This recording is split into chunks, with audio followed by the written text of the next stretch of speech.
जय भीम, जय भारत, जय संविधान, जय सावित्रीबाई फूले, जय माता रमाबाई, जय वीरांगना झलकारी बाई और जय हो अहिल्याबाई होलकर जी की और माता जिजाऊ जी की।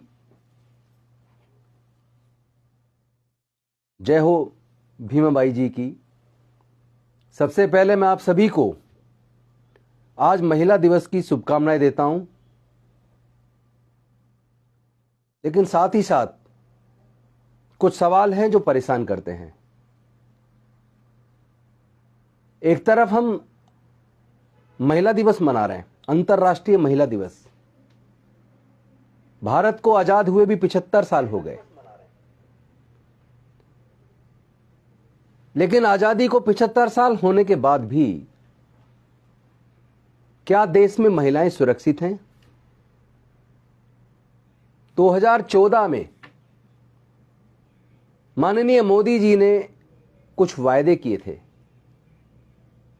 उनमें से एक वायदा यह भी था, बहुत हुआ महिलाओं पे वार, अब की बार मोदी सरकार।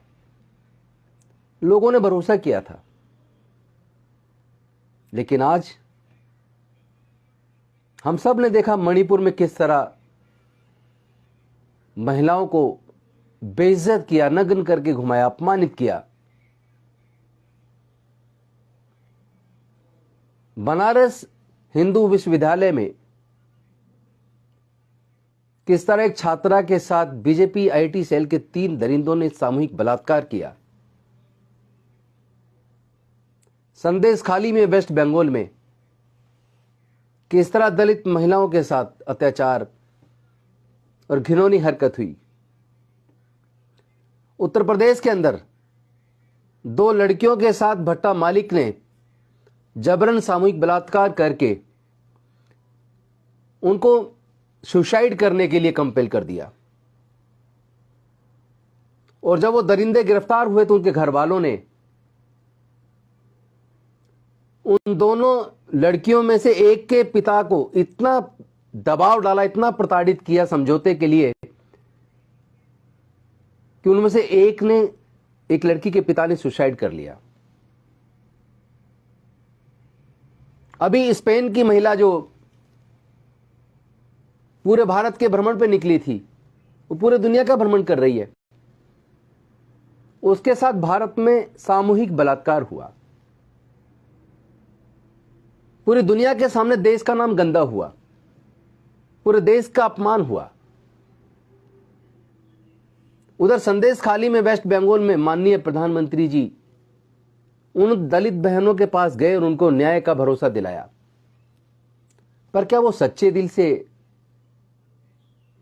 उन दलित महिलाओं को न्याय दिलाने गए थे या राजनीति करने गए थे? क्योंकि हम लोग देख रहे हैं कि मोदी जी प्योर केवल राजनीति करने गए। उत्तर प्रदेश की हाथरस की बेटी के साथ जो घटना घटी, उसके बाद भी उस परिवार से मोदी जी नहीं मिले। बनारस विश्वविद्यालय गए, छात्राओं के साथ और छात्रों के साथ फोटो खिंचवाए, जय जयकार के नारे लगवाए, लेकिन बनारस हिंदू विश्वविद्यालय की उस छात्रा के साथ जिसके बीजेपी के आईटी सेल के 3 दरिंदों ने सामूहिक बलात्कार किया, उस बहन से तो प्रधानमंत्री जी मिलकर नहीं आए। क्यों भाई? केवल संदेशखाली ही क्यों? बनारस की उस बेटी के साथ आप क्यों मिलकर नहीं आए? जब आप बनारस भी गए, विश्वविद्यालय भी गए, लेकिन उस बहन के साथ मिलकर नहीं आए। जिन 2 बहनों के साथ, 2 बेटियों के साथ भट्टा मालिक ने सामूहिक बलात्कार किया, उनके पेरेंट्स पे दबाव डाला, उनमें से एक ने सुसाइड कर लिया।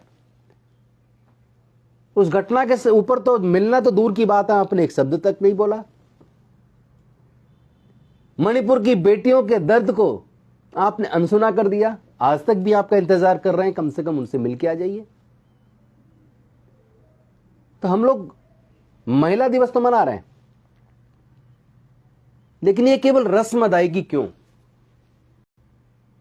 सब लोग ट्वीट कर रहे हैं, फेसबुक पे डाल रहे हैं, लेकिन ये केवल रस्म अदायगी क्यों? हम अपने बच्चों को, अपने लड़कों को यह शिक्षा क्यों नहीं देते कि वो नैतिकता समझें। उनके मोरल वैल्यूज खत्म क्यों हो रहे हैं? बेटियों के साथ अपमानजनक घटनाएं क्यों बढ़ रही हैं? कहीं पर एसिड फेंक दिया जाता है, कहीं पर उसकी लड़के की बात को ना मानो तो उसकी हत्या कर दी जाती है, बलात्कार कर दिया जाता है। आखिर ये कब तक चलेगा? हर मुद्दे पे राजनीति क्यों? एक तो इस गंभीर मुद्दे पर मैं आपके साथ लाइव आया हूं बात करने के लिए, लेकिन इसके साथ साथ मुझे एक बात और करनी है। अभी पिछले दिनों लगभग महीने भर पहले माननीय सर्वोच्च न्यायालय ने इलेक्टरल बॉन्ड, जो एक बहुत बड़ा स्कैम था,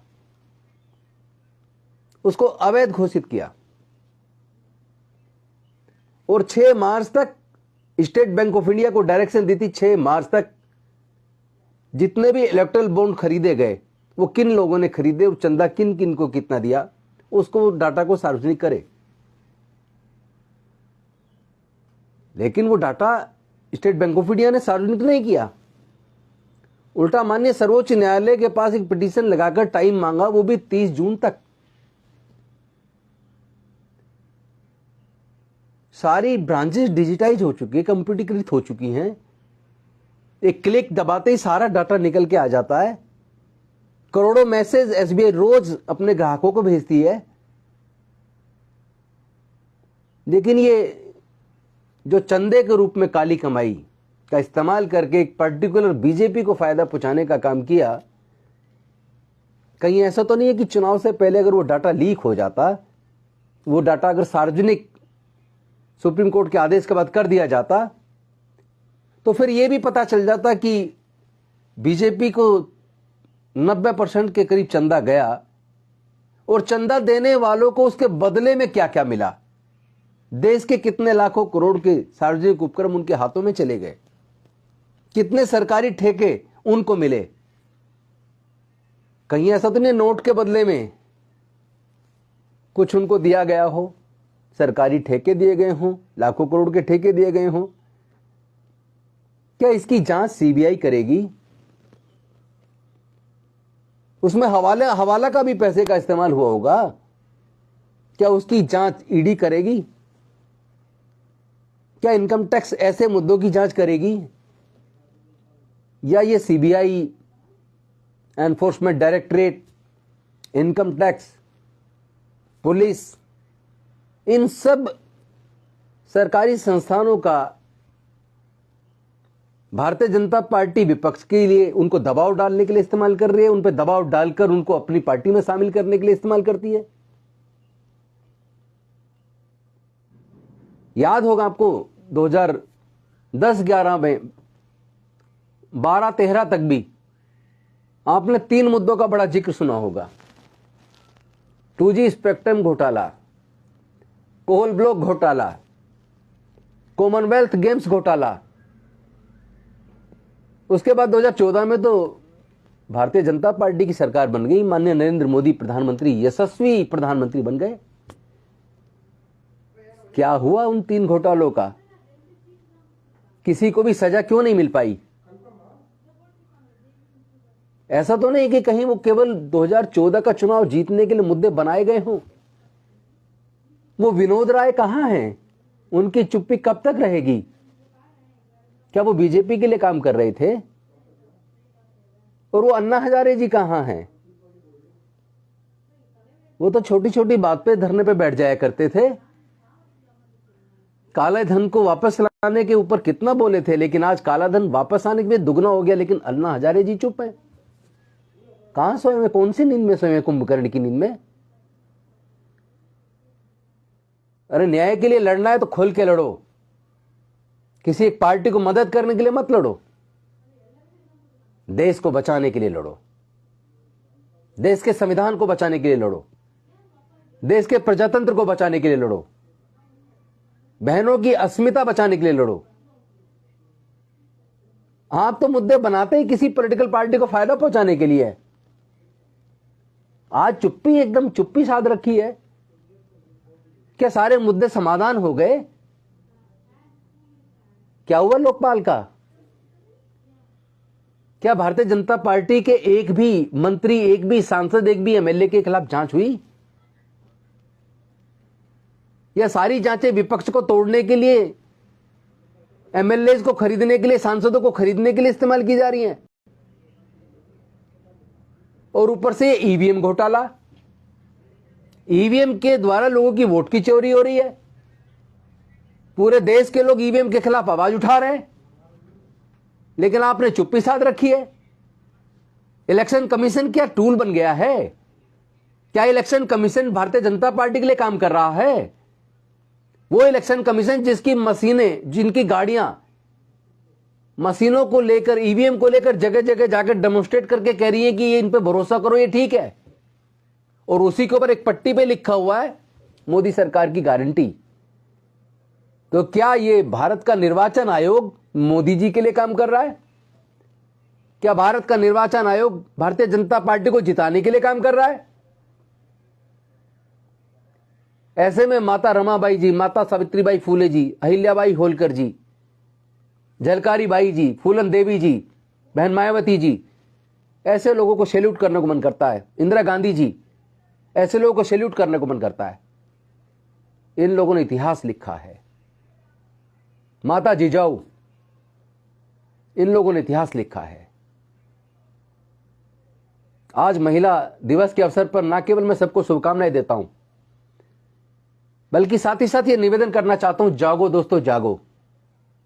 ये लड़ाई किसी एक पार्टी को जिताने की नहीं होनी चाहिए, ये लड़ाई किसी एक पार्टी को हराने की भी नहीं होनी चाहिए। ये 2024 का चुनाव देश के लोकतंत्र को बचाने के लिए होना चाहिए, देश के प्रजातंत्र को बचाने के लिए होना चाहिए, देश के संविधान को बचाने के लिए होना चाहिए, देश में जातिवाद जड़ से खत्म होना चाहिए।